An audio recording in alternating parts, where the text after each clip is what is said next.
Buenas tardes, bienvenidos al 15º curso de Heino. Este año, pues, en una edición totalmente virtual por las circunstancias en que nos encontramos. Espero que estéis todos bien y que no hayáis tenido problemas personales o familiares relacionados con la pandemia, a pesar de estos picos de gran exceso de trabajo que hemos tenido todos. Muchas gracias por conectaros a este simposio. Espero que sea de vuestro agrado. Trata de revisar aspectos generales del diagnóstico y manejo de los tumores cerebrales.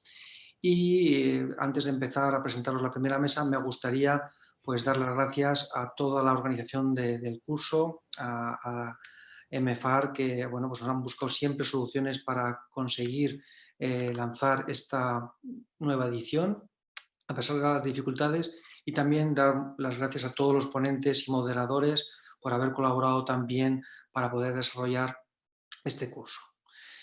Bien, pues la primera mesa va a tener lugar a continuación y va a tratar de la evaluación radiológica, patológica y molecular de los tumores cerebrales. Los moderadores son el doctor Aurelio Hernández Laín, del Hospital 12 de Octubre, y la doctora Laura Oleaga, del Hospital Clínic de Barcelona.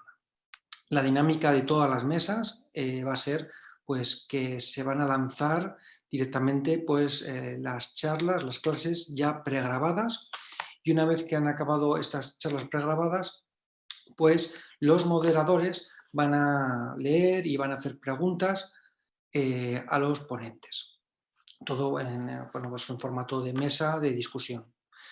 Por tanto, todos los que estáis ahora mismo conectados y que escuchéis las clases, podéis enviar en cualquier momento vuestras preguntas a través de la propia aplicación de Zoom en la parte de chat. Y los moderadores en la parte de discusión pues leerán todas las que sea posible.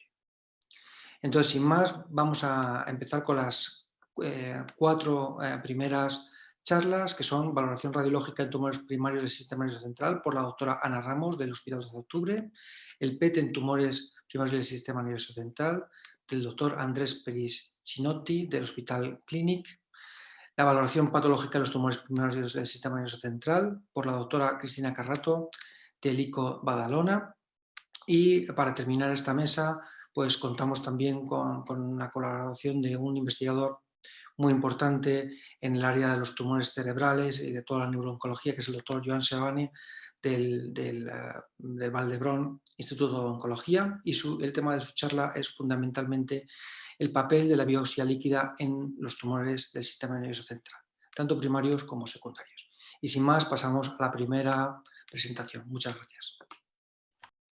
Buenos días, soy la doctora Ana Ramos. Quiero agradecer al Grupo Heino su invitación a este curso online donde yo hablaré de la valoración radiológica en los tumores primarios del sistema nervioso central. Los objetivos de esta charla es familiarizarnos con la imagen de los gliomas en su nueva clasificación, conocer la aportación de la resonancia en el diagnóstico, en la ayuda al tratamiento y en el seguimiento de los gliomas, entender la aportación de las distintas secuencias, tanto básicas como avanzadas, y finalmente presentar los pitfalls en la imagen de los gliomas. Para entender un poquito esta charla, debo iniciar la clasificación de la nueva clasificación, ya no tan nueva, de 2016, de los gliomas de la Organización Mundial de la Salud. En ella es mucho más importante la mutación IDH que las clasificaciones clásicas histológicas. Vemos que hay pacientes con gliomas IDH mutados que se dividen a su vez en dos grandes grupos, aquellos que tienen una codelección 1p19q, que es el grupo de los oligodendrogliomas, y aquellos que no tienen codelección, y es el grupo de los astrocitomas. Por otra parte, está los gliomas IDH wild type, que son los glioblastomas, los que conocemos como los glioblastomas, pero recuerden que también pueden ser grado 2 o grado 3, wild type, y entonces los denominamos gliomas difusos astrocíticos IDH wild type con hallazgos moleculares de glioblastoma. Fíjense cómo la supervivencia es muy distinta dependiendo del grupo al que cada uno pertenece. En esta charla vamos a hablar del diagnóstico, de la ayuda al tratamiento y del seguimiento de los tumores cerebrales con imagen. Vamos a comenzar hablando del diagnóstico y para ello vamos a ir siguiendo la utilidad de las distintas secuencias. Tenemos secuencias básicas y tenemos secuencias avanzadas. Dentro de las secuencias básicas tenemos las secuencias T1, que son las que obtenemos después del contraste, las secuencias T2 y las secuencias FLAIR. En ellas los tumores generalmente son hiperintensos porque tienen aumento del agua libre. En el T2 el líquido cefalorraquídeo es hiperintenso y en el FLAIR el líquido cefalorraquídeo, como ven, está suprimido, como vemos aquí en los surcos. Por lo tanto, el FLAIR muchas veces nos ayuda y visualiza mejor los tumores periféricos y los tumores periventriculares. Si hablamos de la captación de contraste, recordar que refleja únicamente disrupción de la barrera hematoencefálica. Los IDH wild type, los glioblastomas de siempre, tienen una captación mucho más frecuente e irregular, como vemos aquí en estas dos imágenes de la inferiores izquierda, con estas áreas muy irregulares de captación, con unos bordes muy mal definidos y con extensas zonas de necrosis. En cambio, los IDH mutados, los gliomas IDH mutados, generalmente, como ven en este caso, en FLAIR y en T1, tienen escasa o nula captación. Hay unas excepciones a estas reglas y son, en primer lugar, este grupo de los gliomas difusos de línea media con mutación de histonas H3, K27M, que luego hablaremos. Estos gliomas difusos pueden ser muy variados, se caracterizan por su localización, por la mutación de histonas y pueden tener o no captación de contraste. Otro grupo que supone una excepción es el grupo de estos astrocitomas wild type de bajo grado.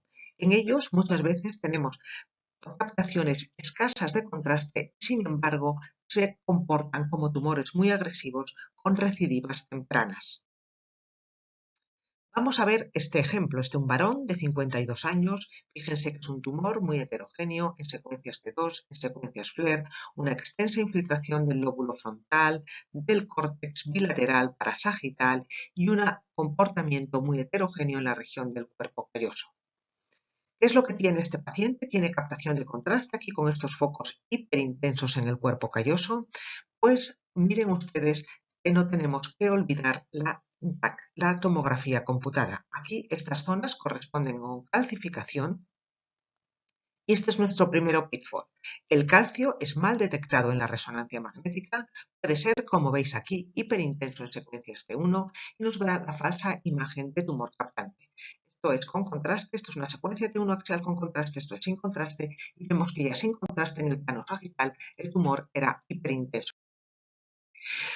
El segundo dato importante que vamos a conocer es la captación.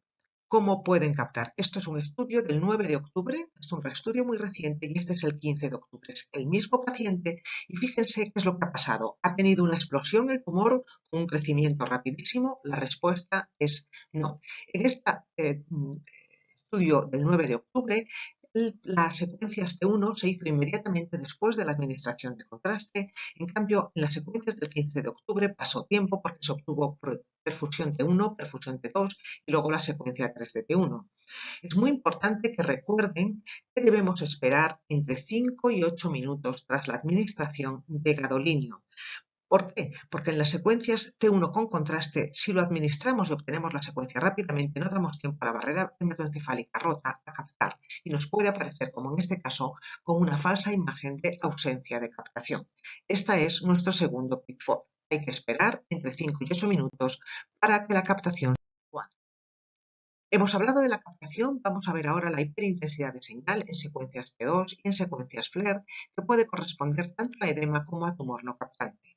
Vamos a intentar ver las diferencias. El edema, como os muestro aquí en estas secuencias T2 y en estas secuencias FLAIR, respeta el córtex, esto es muy importante, se puede introducir en las vías de sustancia blanca, aquí en la cápsula externa, respeta los ganglios de la base y es concéntrico el edema alrededor de la zona de tumor captante. El edema es más hiperintenso que la infiltración tumoral y tiene un efecto de masa más generalizado. Respecto a la hiperintensidad de señal que corresponde a tumor no captante, como veis en estas imágenes, infiltra el córtex, infiltra también la sustancia gris profunda, puede ser multifocal y tiene menos intensidad en FLAIR y en T2 que en el edema. Fijaros en esta imagen, este es un tumor de bajo grado y este es el edema que presenta. El edema siempre es más hiperintenso en T2 y en FLAIR que la infiltración tumoral no captante. Y el efecto de masa que tiene es muy distinto también que el edema. Es un efecto de masa focal que provoca también una distorsión focal del parénquima cerebral, no de una forma tan global como hace el edema. Seguimos con secuencias básicas y vamos a ver dos secuencias muy especiales, que son las secuencias de difusión y las secuencias de susceptibilidad. En las secuencias de difusión, lo que vamos a valorar es el movimiento de las moléculas de agua. En difusión, la imagen restringe, brilla, como veis en estas tres, cuando hay un poco movimiento de las moléculas de agua. ¿Y cuándo hay este poco movimiento? Pues cuando hay mucha celularidad o cuando hay una alta relación núcleo-citoplasma, como ocurre con los glioblastomas y con los linfomas. Restringe, por tanto, más los tumores generalmente de alto grado. Pero hay un tercer pitfall, que son los tumores con necrosis. Los tumores con necrosis, tanto micro como macroscópica, pueden, por supuesto, generar, no es que puedan, es que no tienen restricción en difusión. Y respecto a la susceptibilidad, también es una secuencia que nos ayuda. En la susceptibilidad valoramos lo que llamamos de la literatura anglosajona, los ITTS, las señales de susceptibilidad, es decir, las señales hipointensas intratumorales. Estas señales hipointensas que os muestro aquí en estos tres ejemplos representan varias cosas. Pueden representar calcificación, neovascularización o hemorragia intralesional. Lo que sabemos es que estos conglomerados de susceptibilidad, de señales con susceptibilidad, cuando son muy grandes tienen peor pronóstico y se asocian con un mayor grado del glioma. Por otro lado, los IDH, los gliomas IDH mutados y los bajo grados generalmente no tienen estas zonas de susceptibilidad, estas zonas muy intensas en esta secuencia. Vamos a pasar ahora a las secuencias avanzadas, a las secuencias de perfusión, perfusión T1, perfusión T2 y las secuencias de ASL, de Arterial Spleen Leveling. La perfusión T2 es la técnica más empleada en perfusión y lo que valora es el volumen sanguíneo cerebral. El volumen sanguíneo cerebral es el área bajo la curva que obtenemos y es una medida indirecta de la angiogénesis. ¿Qué nos quiere decir esto? Pues esto nos quiere decir que tumores que tengan mucho volumen sanguíneo cerebral se correlacionan con mayor grado tumoral y que además van a tener generalmente peor pronóstico. Esto es lo que nos ayuda a la perfusión. En cambio, la perfusión T1 es distinta. La perfusión T1 nos dice cómo capta el tumor, cómo está de permeable la barrera hematoencefálica, si está muy rota o poco rota. Y obtenemos curvas como de este tipo, donde vemos cuánto capta, de qué forma y si se mantiene o no en el tiempo.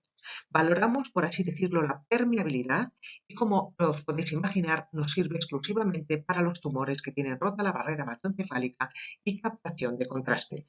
Nos ayuda sobre todo a diferenciar tumores de cambios inflamatorios. Los tumores tienen este área bajo la curva inicial muy rápida, muy alta por una rápida captación y se mantiene en el tiempo, mientras que las inflamaciones tienen una curva generalmente con un incremento mucho más lento.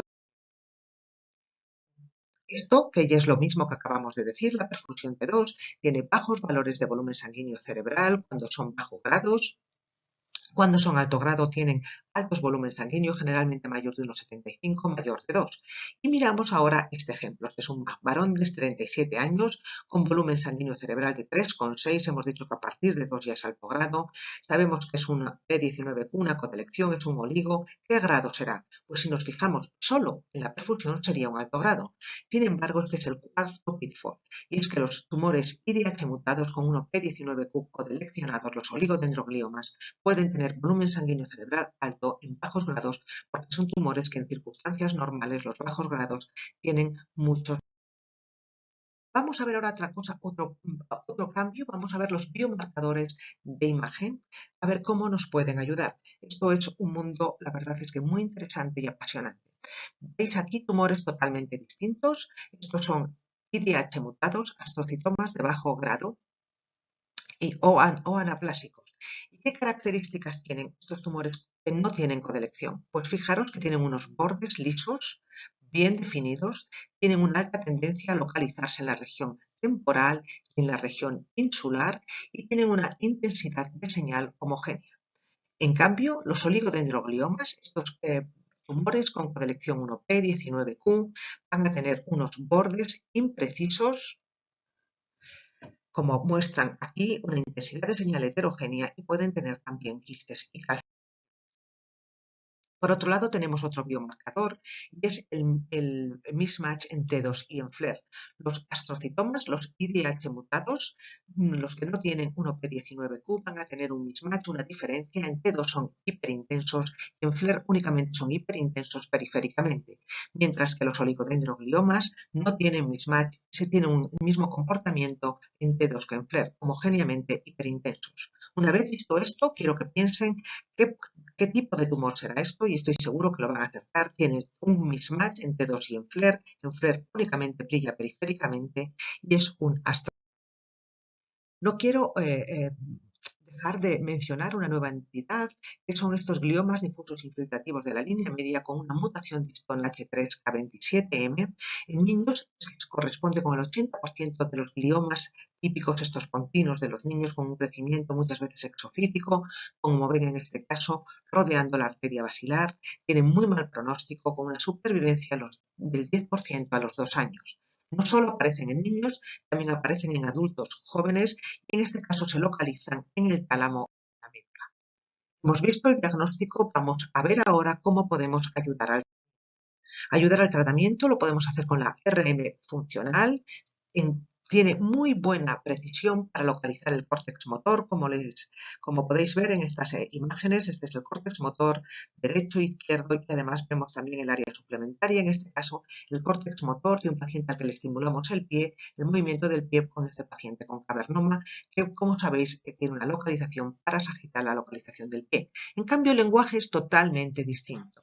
Tenemos muy poca exactitud para localizar el córtex del lenguaje, aunque tenemos buena exactitud para identificar la lateralización del lenguaje. Hay que tener mucho cuidado porque da muchas múltiples equivocaciones la RM funcional en manos inexpertas. El tensor de difusión con la tratografía es muy importante porque la estimulación intraoperatoria de las vías profundas de sustancia blanca es mucho menos exacta. Aquí vemos los tractos como el tracto piramidal se divide en este tumor anterior y posterior, en este caso una recidiva tumoral y vemos que ya la vía piramidal está muy atrófica, está destruida parcialmente.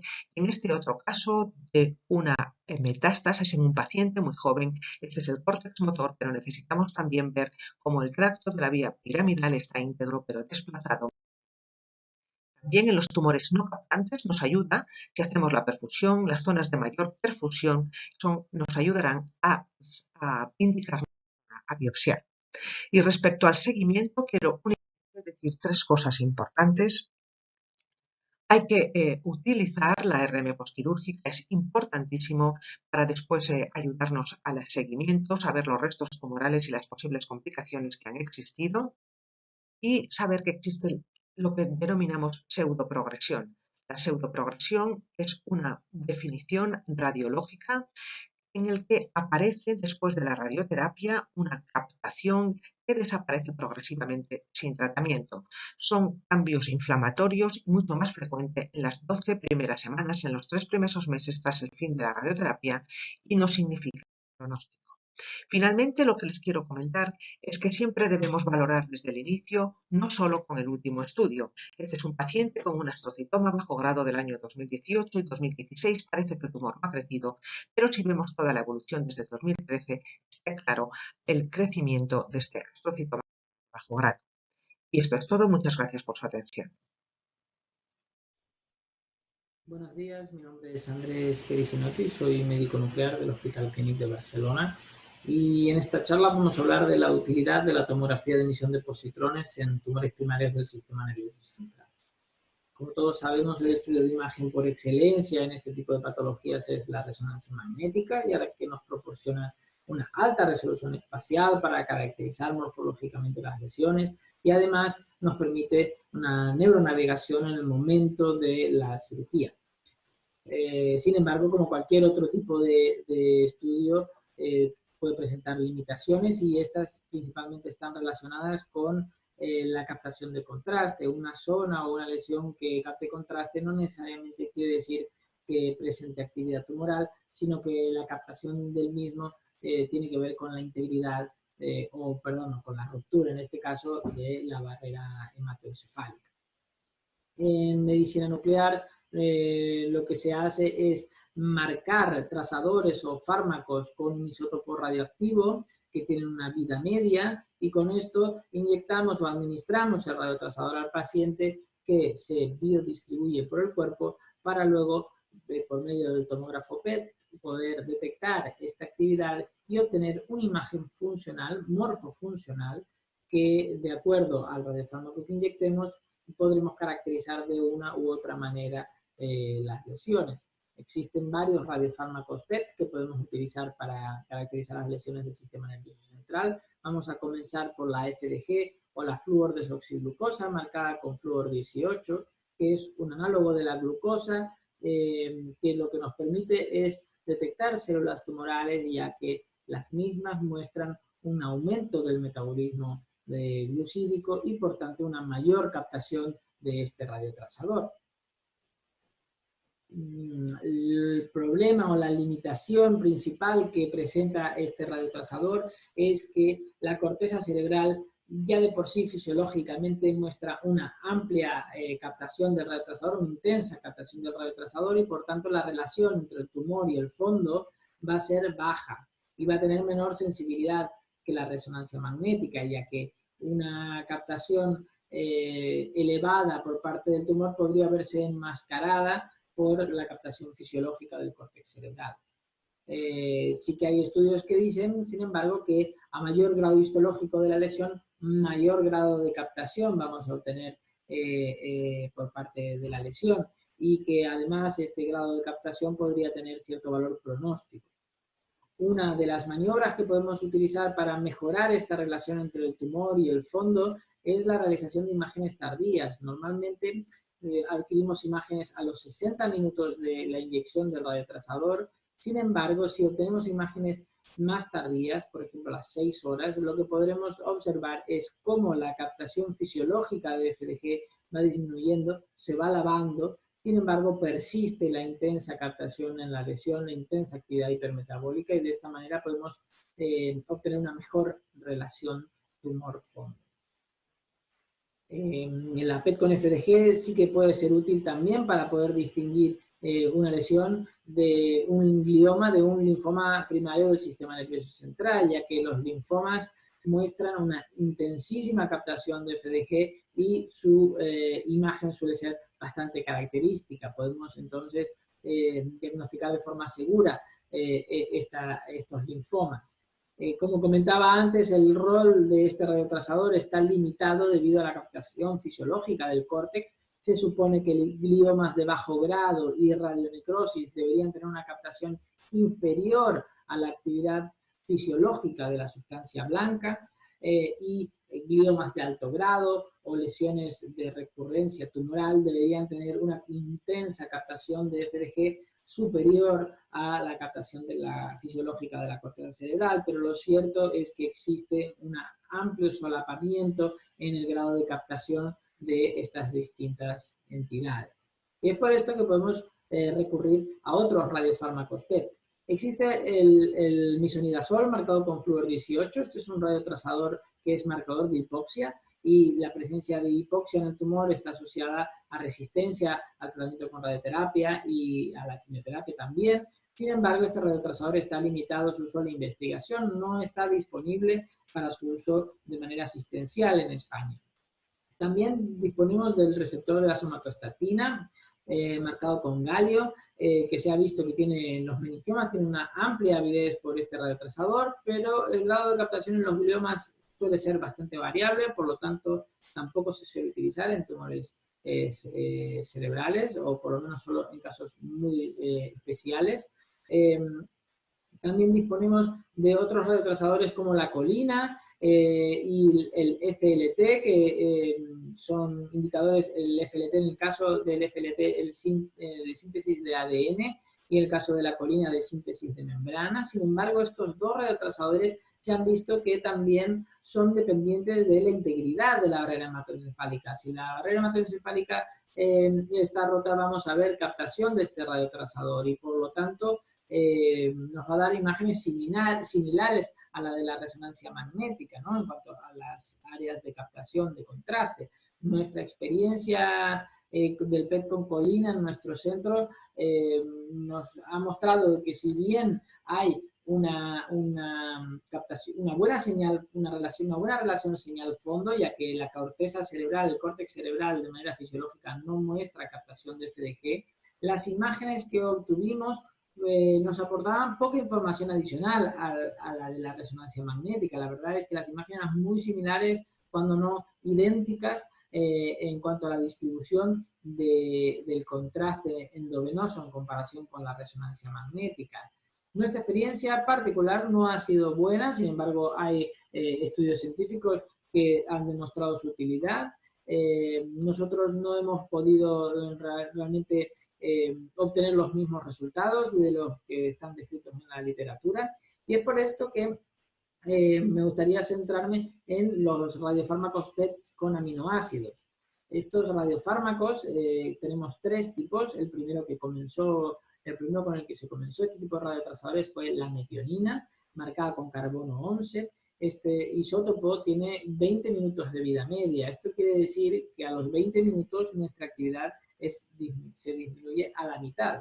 Por lo tanto, este radiotrasador solo puede utilizarse en centros PET que tengan ciclotrón. Ciclotrón es el sitio donde se sintetizan los radiofármacos. Por lo tanto, su uso está muy limitado. Por otro lado, tenemos la tirosina y la F-dopa. Estos son dos aminoácidos marcados con flúor 18, y el flúor 18 sí que tiene una vida media más larga, de 110 minutos, y nos permite utilizar este radiofármaco en centros PET que no tengan ciclotrón. Se sintetiza en un ciclotrón que está en un sitio y tenemos tiempo suficiente para transportarlos hacia el tomógrafo PET, hacia el centro que tenga el tomógrafo PET. La tirosina no está disponible en España, sin embargo la F-dopa sí que está disponible en prácticamente todo el territorio español, ¿vale? Y lo que nos va a mostrar estos PET con aminoácidos no es la síntesis de proteínas, sino que va a tener más relación con la densidad celular, con la proliferación, con si hay proliferación activa en esa región, y principalmente con el transporte de aminoácidos relacionados con la expresión del transportador LACT. Además, la F-dopa sí que tiene utilidad también para valorar parkinsonismos, insulinoma, neuroblastomas o tumores neuroendocrinos. Lo que nos proporcionan estos radiofármacos es una mejor relación señal-fondo, como podemos ver en este estudio que compara FDG con metionina. La diferencia que hay entre el grado de captación de la lesión cerebral en relación con la captación fisiológica de la corteza cerebral es muchísimo mejor en el PET con aminoácidos. Y por supuesto, una lesión va a presentar distintos grados de captación, desde captación leve, moderada o intensa. ¿Y cómo hacemos para distinguir si una lesión es tumoral o no? Pues en el caso de la metionina y de la tirosina, lo que se ha visto que se puede hacer es una cuantificación. Le decimos al ordenador que nos diga cuánta actividad hay en la lesión y luego lo dividimos por el grado de captación que hay en la corteza cerebral normal del hemisferio contralateral. Si la captación de la metionina es mayor a 1,3 o de la tirosina mayor a 1,6 o 1,8, podemos estar seguros de decir que aquí hay actividad tumoral. Lo consideraremos como patológico. Sin embargo, en la F-dopa, si bien podemos hacer esta cuantificación y que va bien, se ha visto que el análisis visual es igualmente efectivo. La escala visual lo que nos permite hacer en esta valoración es valorar el grado de captación de la lesión y compararlo con la actividad fisiológica del estriado contralateral. Los núcleos estriados, como esto es dopamina, presentan captación fisiológica y entonces vamos a considerar una lesión como patológica, como sugestiva de actividad tumoral, aquella que tenga una captación superior o igual a la actividad fisiológica del estriado contralateral. Por lo tanto, la lesión A, B o C sí que podríamos darla de actividad tumoral. Sin embargo, las lesiones D con captación leve o inferior al estriado contralateral o ausencia de captación, vamos a darlos como negativos. Estos son algunos casos realizados en nuestro centro, como por ejemplo esta lesión parietal derecha, donde podemos ver que su grado de captación es realmente superior al estriado contralateral y por lo tanto lo vamos a dar como patológico, como sugestivo de actividad tumoral. Sin embargo, otras lesiones que muestran, ¿no?, un realce o captación de contraste y cuyo grado de captación es inferior al grado de captación del estriado contralateral, podemos estar seguros de catalogarlos como más sugestivos de radionecrosis, ¿no? Actividad inflamatoria en relación con la radionecrosis y no presencia de actividad tumoral. Entonces, ¿cuándo podemos utilizar estos PET con aminoácidos en la historia evolutiva de una lesión del sistema nervioso central? En tumores primarios del sistema nervioso central. En el momento del diagnóstico, si nuestro PET con aminoácidos es negativo, nos va a excluir gliomas de alto grado, linfoma primario del sistema nervioso central, M1 o casi que podría excluir también oligodendroglioma. Digo casi porque lo del oligodendroglioma se escapa un poco a las reglas y hay veces que oligodendrogliomas de bajo grado pueden presentar captación de PET con aminoácidos. También hay que tener en cuenta que el 30% de los gliomas de bajo grado pueden ser negativos, por lo tanto, en el momento del diagnóstico, un PET con aminoácidos negativos no excluye el glioma de bajo grado. Sin embargo, si el PET es positivo, lo que nos da es que tiene un alto valor predictivo positivo para la neoplasia, nos puede ayudar para la toma de biopsia, ya que queremos biopsiar el sitio donde mayor captación de radiotrazador hay, en el sitio de mayor diferenciación, de mayor grado histológico, ¿no? Y también nos puede ayudar para intentar diferenciar el grado histológico de la lesión. En el momento de la planificación del tratamiento, la captación de este radiofármaco nos puede también ayudar a delinear los márgenes de la cirugía o también del área para la radioterapia. En el momento de la recurrencia nos puede ayudar, como vimos en las imágenes anteriormente, para diferenciar áreas de pseudoprogresión o radionecrosis de tumor, o también para la monitorización del tratamiento, ver si gliomas de bajo grado presentan una transformación maligna, o para evaluar la respuesta, la estabilidad, la progresión o la presencia de pseudo-respuesta en esa patología. Simplemente un par de pinceladas respecto al PTRM. Esto es una técnica muy prometedora, ya que en una sola exploración podríamos estar realizando estos dos tipos de estudios, la tomografía y la resonancia magnética. Sin embargo, al día de hoy todavía existen algunos problemas en la robustez, estandarización e implementación de esta técnica. Hay ciertas cuestiones en cuanto a la corrección de atenuación que parecen que cada vez están más solventadas. Sin embargo, hoy en día es difícil justificar su estudio respecto a hacer un estudio secuencial, o sea, hacer la resonancia magnética primero y luego el PET con radiotrazador y luego hacer una fusión que es bastante, hoy en día sí que no es tan laboriosa. Sí que estaría más justificado su uso en pacientes delicados, ¿no?, pacientes que requieren sedación, pacientes pediátricas y, por supuesto, en ensayos clínicos o en investigación. Simplemente a modo de conclusión, decir que la PET nos puede proporcionar una imagen morfofuncional de gran valor, complementaria a la información que nos proporciona la resonancia magnética, que la PET-FDG es ampliamente disponible y si bien puede ser útil, puede presentar ciertas importantes limitaciones, y que el PET con aminoácido tiene un alto rendimiento diagnóstico, está disponible en el territorio español y nos puede ayudar a valorar las lesiones en cualquier momento de su historia natural. Les recomiendo esta bibliografía por si alguien tiene mayor interés. Son unas guías europeas muy completas sobre la valoración de gliomas con radiotrazadores PET, y muchísimas gracias por su atención. Buenas tardes a todo el mundo. Soy Cristina Carrato, patóloga del Hospital Universitario Germans Trias y Pujol en Barcelona. Quiero empezar agradeciendo a Heino la invitación a participar en este curso de neurooncología, donde yo os voy a hablar de la valoración patológica en tumores primarios del sistema nervioso central. La clasificación patológica de todas las neoplasias se hace siguiendo las recomendaciones de la OMS, publicadas en lo que vulgarmente se conocen como libros azules de la OMS. La clasificación de la OMS de los tumores del sistema nervioso central, la última, data del año 2016. Y a diferencia de las clasificaciones anteriores, esta integra los datos moleculares a los datos histológicos para establecer el diagnóstico integrado.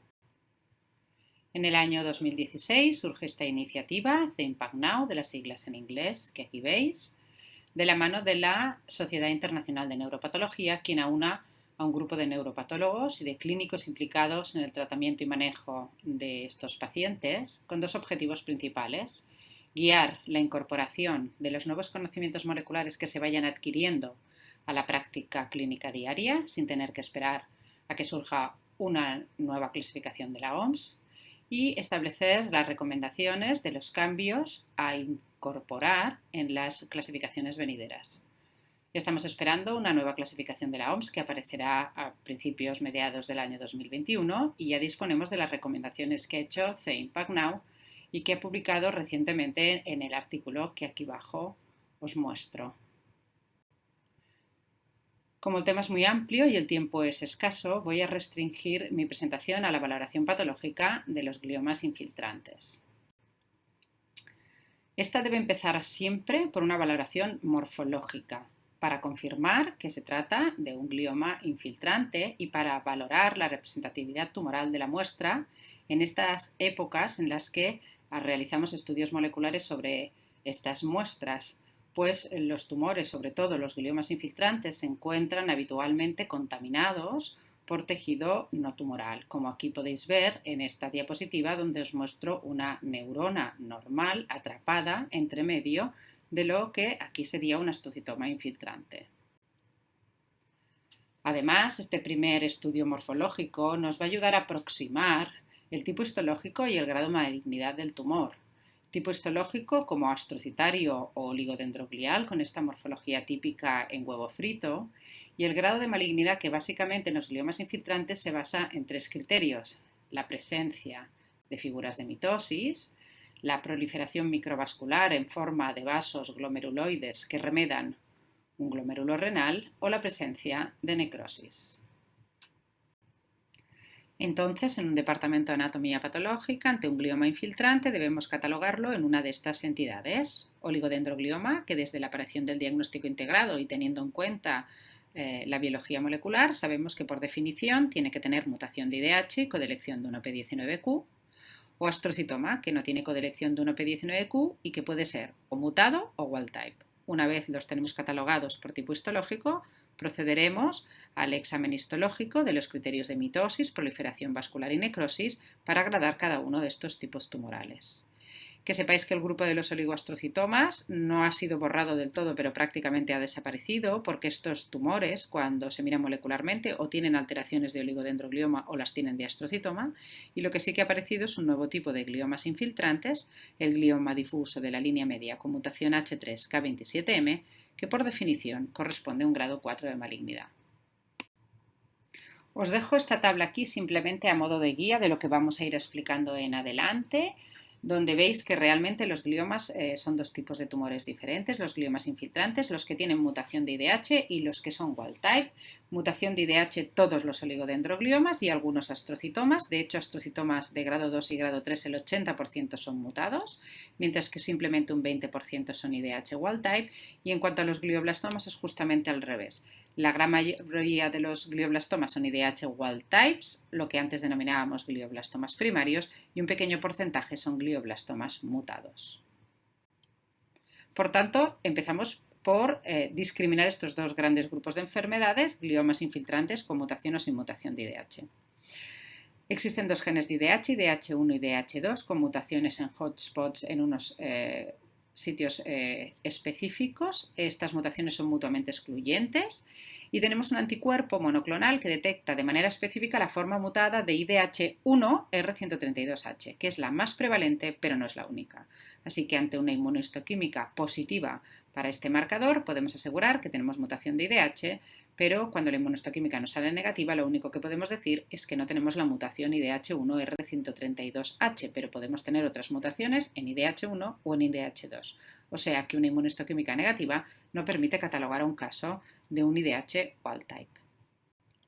¿Qué tendríamos que hacer? Pues proseguir con la secuenciación de IDH1 y IDH2. Pero ya en la OMS 2016 se establece que podemos hacer el diagnóstico de un glioma infiltrante IDH wild type siempre y cuando tenga morfología de glioblastoma, es decir, astrocitoma con proliferación microvascular o necrosis, que el paciente tenga más de 55 años y que no exista una lesión previa de menor grado, o sea, una sospecha de un glioblastoma secundario, o no sea un glioma de la línea media con mutación H3K27M. Me gustaría que quedara claro que la mutación de IDH debe terminarse en todo glioma infiltrante, que es específica de glioma infiltrante y no se observa en procesos reactivos ni en otros tipos de tumores primarios del sistema nervioso central, y que si bien ante una mutación de IDH tenemos el diagnóstico seguro de un glioma infiltrante, la ausencia de mutación no lo excluye, porque como ya hemos visto, existen astrocitomas IDH wild type. Siguiendo con el esquema de antes, a modo de guía, nos vamos a mover ahora a la codelección de un OP19Q que, como veis, está en la vía de los tumores mutados y está en la vía de los oligodendrogliomas. Su presencia obliga a catalogar un caso como un oligodendroglioma, aunque morfológicamente al patólogo le haya parecido un astrocitoma. Es obligatoria la presencia de codelección de un OP19Q para catalogar un caso de un oligodendroglioma y, aunque no es la única técnica, la más empleada para su determinación suele ser el FISH. Entonces, ¿sería obligatorio determinar la codelección en todo glioma infiltrante que tenga mutación de IDH para descartar un oligodendroglioma? Pues bien, CIMPAC en este artículo nos hace una aclaración y nos dice no hace falta. En el caso de que tengamos una pérdida de la expresión de ATRX o una inmunopositividad difusa para P53, podemos estar seguros de que estamos ante un astrocitoma y no hace falta seguir con la codelección para descartar la presencia de un oligodendroglioma. Entonces nos vamos a mover ahora a estas mutaciones de ATRX y de P53 que, como veis, están en la línea astrocitaria, pero en la línea astrocitaria de los casos con mutación de IDH, no en los casos wild type en principio. La mutación de ATRX también la miramos por inmunohistoquímica, pero en este caso no tenemos una inmunohistoquímica que vaya contra la proteína mutada, como en el caso de IDH, sino que va contra la proteína nativa, es decir, que lo que buscamos es pérdida de expresión de ATRX. Es muy importante que las muestras tengan algunas células positivas que correspondan a endotelios y a microglía para poder interpretar la tinción como negativa y no como no valorable. No todos los astrocitomas infiltrantes tienen pérdida de expresión, eso ya lo hemos visto. La parte wild type no suele tener pérdida de expresión y ni siquiera todos los mutados. No todos los gliomas que tienen pérdida de expresión de ATRX son gliomas infiltrantes, hay otro grupo de gliomas que también. Y la pérdida de expresión en este contexto, glioma infiltrante IDH wild type, sí que tiene que ser interpretada como que estamos delante de un astrocitoma y no de un oligodendroglioma y nos puede servir para ahorrarnos el estudio de codelección. En cuanto a la mutación de P53, también la miramos con inmunohistoquímica contra una proteína nativa que en condiciones normales tiene una vida media muy corta y por tanto lo normal en un tumor que no tenga mutación de P53 es ver ocasionales células positivas. Cuando esta positividad es en más del 10% de células tumorales y es intensa, o bien cuando observamos completa negatividad es cuando podemos catalogar el caso de pérdida de expresión o de mutación de TP53 a nivel inmunohistoquímico. Es menos específico que ATRX, se puede ver en el oligodendrogliomas anaplásicos en glioblastomas IDH mutados, IDH wild types, por lo tanto hay que tener mucho más cuidado en la interpretación de P53 que en ATRX y se tiene que interpretar siempre con el resto de marcadores moleculares y con la morfología. Y con esto que hemos explicado, pues se publican las guías, que es lo que venimos haciendo. Estas son las guías de la EANO publicadas en 2017, pero es lo que venimos haciendo en todos los departamentos de anatomía patológica. Después del estudio histológico o de la valoración morfológica, pues pedimos enseguida una inmunohistoquímica para IDH y ATRX, y hay quien añade P53. Y en función de la positividad y de la negatividad es cuando decidimos si tenemos que seguir con la secuenciación, con el estudio por secuenciación en los casos negativos, y es en función de la inmunohistoquímica para TRX es donde tenemos que decidir si hace falta seguir con el estudio de codelección o no, y ya podemos catalogar los casos como astrocitomas o como oligodendrogliomas. Una vez ya los tenemos catalogados, volvemos a la histología, aplicamos los criterios de grado y gradamos el caso según los criterios de la OMS. Así es como lo veníamos haciendo hasta hace relativamente poco. El grupo Impact Now publica este artículo no hace demasiado tiempo y nos explica que, bueno, un astrocitoma de grado 2 o de grado 3 que sea IDH wild type, si tiene amplificación de GFR o tiene ganancia del 7 y pérdida del cromosoma 10 o tiene mutación del promotor del TERT, le debemos llamar un grado 4 de malignidad. Es decir, ya no solo serían glioblastomas IDH wild types, aquellos que sean astrocitomas wild types con proliferación microvascular y necrosis, sino que, aunque no tengan proliferación microvascular y necrosis, si tienen algunas de estas tres alteraciones moleculares, les tenemos que asignar un grado 4 de malignidad. En cuanto a la mutación del promotor del TERT, la miramos por secuenciación habitualmente, existen anticuerpos pero no se correlacionan. Es el marcador más sensible de los tres, pero es menos específico porque hay otros tipos tumorales que también pueden tener mutaciones del promotor del TERT. Sería el marcador de elección por esta sensibilidad cuando tenemos suficiente porcentaje de células tumorales en la muestra. Ojo con las mutaciones del promotor del TERT porque los oligodendrogliomas típicamente tienen mutaciones del promotor del TERT. Por tanto, ante mutaciones del promotor del TERT en un glioma infiltrante mutado, esto indicaría que es un oligodendroglioma. Sin embargo, si nos encontramos mutaciones del promotor del TERT en un glioma wild type, esto lo que nos dice es que es un grado 4. La amplificación de GFR y el estudio de más 7 menos 10, o sea, ganancia al cromosoma 7 con pérdida del 10, se suele hacer por FISH. Hay inmunohistoquímica para GFR, pero no debe utilizarse porque no es específica.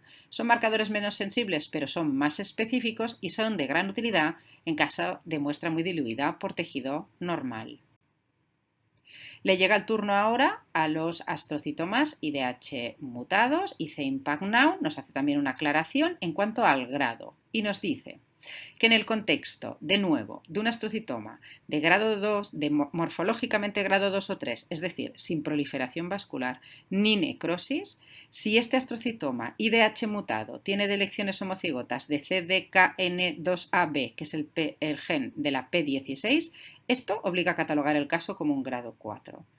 Entonces, además de eso, nos explican que a partir de ahora le van a cambiar el nombre a los IDH mutados y no les van a llamar astrocitomas difusos, anaplásicos o glioblastomas, sino astrocitomas, IDH mutado, seguidos del grado. Y así diferencian un glioblastoma, que sería IDH wild type, de la versión IDH mutada, que ahora se llama astrocitoma IDH mutado grado 4. Y además veis que los números los han cambiado por números arábicos y ya no son números romanos. La delección homocigota de CDKN2AB también se suele determinar por FISH y no se tiene que utilizar la inmunotinción para P16 porque no es específica. En los últimos minutos me quiero centrar en otro apartado muy específico, el de los gliomas infiltrantes con mutaciones en histona 3, uno de ellos el glioma difuso de la línea media que ya estaba reconocido en la OMS 2016 y otro que va a aparecer en la nueva clasificación de la OMS, como ahora. Con respecto al glioma difuso de la línea media con mutación H3K27M, pues ya salía en la OMS 2016 como un tumor que afecta predominantemente niños, adultos jóvenes, que se localiza en la línea media y que tiene esta mutación y por definición se le asigna un grado 4 de malignidad. El Impact Now ha hecho una aclaración ante la existencia de mutaciones de H3K27M en otros tipos tumorales, como por ejemplo en los astrocitomas pilocíticos o en los gangliogliomas, ha dejado muy claro que para catalogar esta entidad como tal tiene que cumplir los 4 criterios, es decir, que sea un tumor infiltrante, que sea un glioma puro, que ocupe la línea media y que tenga mutaciones de H3K27M, porque eso conlleva un grado 4 de malignidad. El glioma difuso con mutación H3G34 es una entidad que ya conocíamos, pero que en la nueva clasificación de la OMS va a ser incorporada como una entidad independiente dentro de los gliomas infiltrantes con mutaciones en histona 3.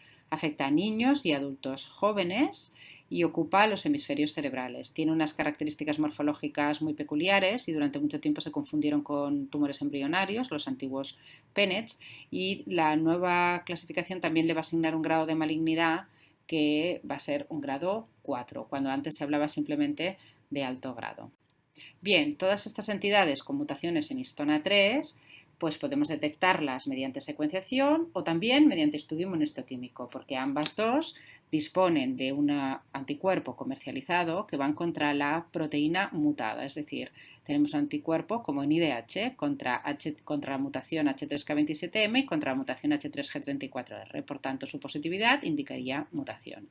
Además, y en el ámbito de la inmunohistoquímica hay otro dato curioso, y es que debemos sospechar la presencia de estos gliomas con mutación de histona 3 ante un glioma infiltrante IDH wild type que pierda la expresión de ATRX y P53, dos alteraciones más frecuentes en el contexto de los gliomas mutados. Así que me he tomado la libertad de tunear las guías de la EANO, añadiendo todos los nuevos conocimientos que hemos adquirido en los últimos años gracias a la iniciativa C-Impact Now, y dejaros aquí un esquema de cómo tendríamos que proceder con el estudio molecular a día de hoy de un glioma infiltrante. Muchas gracias por su atención. Hola, es un placer participar en este curso de Heino. Soy Joan Seguane y estoy en el Instituto de Oncología Vall d'Hebron, que está dentro del Hospital Vall d'Hebron en Barcelona.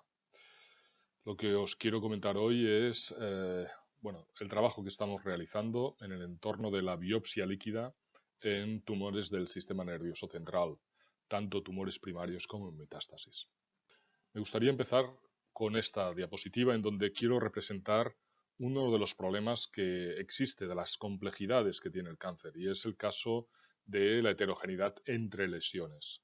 Cuando tenemos un tumor diseminado, puede ser que las lesiones, las diferentes lesiones que hayan en estos tumores metastáticos sean diferentes, y en concreto en el caso de la lesión cerebral, es decir, la metástasis cerebral, sabemos ya que tiene unas características diferentes. Tuve la oportunidad de trabajar en este proyecto con Priscila Brastianos y que pudimos publicar en Cancer Discovery 2015, en donde comparamos las alteraciones genómicas presentes en las metástasis cerebrales con respecto a metástasis extracraneales o incluso tumores primarios, y vimos que habían diferencias en las alteraciones genómicas que se ven en la metástasis cerebral. Es decir, el tumor se adapta a crecer en un parénquima cerebral y por tanto adquiere mutaciones diferentes, y esto hace que la biología de la metástasis sea diferente y también seguramente que la sensibilidad a ciertos compuestos, a ciertos fármacos, sea diferente. ¿Qué implica? Bueno, pues que hay que conocer y caracterizar estas lesiones, esta heterogeneidad entre lesiones, para realmente ajustar el tratamiento a cada caso. ¿Cómo se puede hacer esto? ¿Cómo se puede conocer las características de cada lesión para ajustar el tratamiento, específicamente lesiones cerebrales? Bueno, lo que se hace normalmente es una biopsia. Se pueden obtener biopsias, caracterizar las biopsias, pongamos que hacemos una secuenciación del ADN, y de esta manera sabemos qué mutaciones tienen esas lesiones y podemos proponer algún tratamiento específico. Lo que todos sabemos es que, claro, cuando el tumor se encuentra en el cerebro, bueno, pues estas biopsias tienen un cierto riesgo, puede ser que la localización no permita hacerlas con una cierta seguridad, y por tanto en muchos casos no podemos saber exactamente qué es lo que está pasando en esa metástasis cerebral, cuáles son las características de la lesión cerebral para poder tratarlas de manera específica. Como sabéis también, durante estos últimos años ha habido una revolución en el concepto de la biopsia líquida. Sabemos que hay estudios que analizan la presencia de células tumorales en algunos fluidos, como puede ser sobre todo la sangre, pero también exosomas, y en particular se está estudiando lo que se llama el DNA libre derivado del tumor, lo que se llama en inglés Circulating Tumor DNA o Cell-Free Circulating Tumor DNA, que a partir de ahora llamaré ctDNA. En este caso, las células cuando crecen, las células tumorales cuando crecen, algunas de ellas mueren y dejan ir su ADN al torrente sanguíneo o a otros fluidos, y ese ADN se puede recoger, se puede secuenciar y se pueden determinar las mutaciones de ese tumor particular mediante la secuenciación masiva. Esto es, por tanto, una tecnología muy potente porque nos permite caracterizar las alteraciones genómicas de los tumores de una manera relativamente no invasiva, especialmente si es en sangre.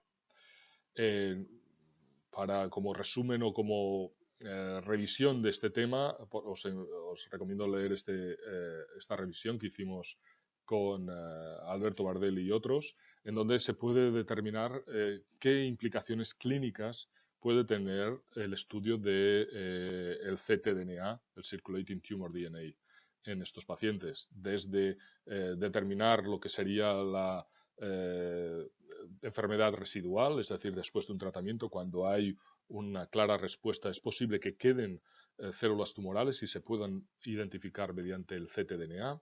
Se pueden hacer estudios de terapia personalizada en donde veamos alguna mutación que determina un tratamiento concreto, como puede ser, por ejemplo, en meduloblastoma, mutaciones en Patch, o en pulmón, mutaciones en EGFR. Se puede monitorizar y ver la evolución tumoral en estos pacientes, ver cómo cambian con el tiempo, y por supuesto también se pueden estudiar los mecanismos de resistencia que nos permitirán tratamientos específicos. Todo esto es magnífico y sería estupendo si se pudiera aplicar en tumor cerebral. Ya en el 2014 Luis Díaz publica que precisamente los pacientes con glioma y otros tumores cerebrales tienen poca cantidad de ctDNA y muy pocos pacientes tienen suficiente ctDNA como para detectarse con la tecnología actual mediante la sensibilidad normal. Por tanto, precisamente esta posibilidad de hacer una biopsia líquida en sangre, que sería fundamental y sería súper interesante en el contexto del tumor cerebral, pues no se puede utilizar. Es evidente cuando nosotros vimos esto que hay otro fluido que está en contacto íntimo con el parénquima cerebral,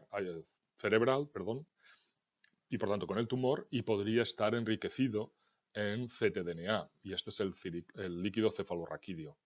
Esta es la típica idea que es muy fácil y que prácticamente todo el mundo puede tener, que cuesta poner a punto. Y aquí quiero reconocer y agradecer al equipo multidisciplinar del Hospital Vall d'Hebron, neurocirujanos, patólogos, oncólogos, que nos permitió validar esta hipótesis de una manera relativamente rápida. Lo hicimos de diferentes maneras, pero una de las cosas que hicimos fue un programa de autopsia rápida, en donde en pacientes con tumores metastáticos diseminados, sobre todo mama y pulmón, obtuvimos muestras de las diferentes lesiones de estos pacientes, así como muestras de plasma y líquido cefalorraquídeo. Hicimos la secuenciación y vimos que efectivamente había ctDNA tanto en el plasma como en el líquido cefalorraquídeo. Aquí también señalar que vimos esa heterogeneidad interlesión que os comentaba antes, que pudimos incluso caracterizar haciendo árboles filogenéticos, como veis aquí. Bueno, una de las observaciones que vimos es que en aquellos pacientes que tenían una metástasis restringida al cerebro, es decir, que no tenían lesiones extracraneales, veíamos que el ctDNA se veía sobre todo en el líquido cefalorraquídeo y no en el plasma. Este es un caso prototipo en donde vemos las mutaciones presentes en la metástasis cerebral, vemos cómo se encuentran en el líquido cefalorraquídeo y aquí remarcar que incluso la frecuencia alélica era superior a la del tumor, es decir, que estaba muy enriquecido y prácticamente no se veía nada en plasma. Esto implicaba que el líquido cefalorraquídeo recogía mucho más de este DNA tumoral que el plasma. Pensamos también que se ve mucho mejor en el líquido cefalorraquídeo que en el plasma, porque el líquido cefalorraquídeo suele ser más limpio, entre comillas, que el plasma. Es decir, el líquido cefalorraquídeo tiene menos DNA normal, por tanto, cuando llega el DNA tumoral no se diluye y tenemos unas frecuencias alélicas muy elevadas y, por tanto, podemos verlas incluso con una sensibilidad no óptima. Hemos hecho varios trabajos, esto nos ha abierto una avenida de estudios en diferentes tipos tumorales. Hoy os quiero explicar un trabajo que hemos realizado en el contexto de meduloblastoma muy recientemente. En este caso lo que hemos hecho es estudiar el líquido cefalorraquídeo, el tumor y el plasma de una cohorte de 13 niños, en donde obteníamos el líquido cefalorraquídeo ya sea por una válvula o por punción lumbar.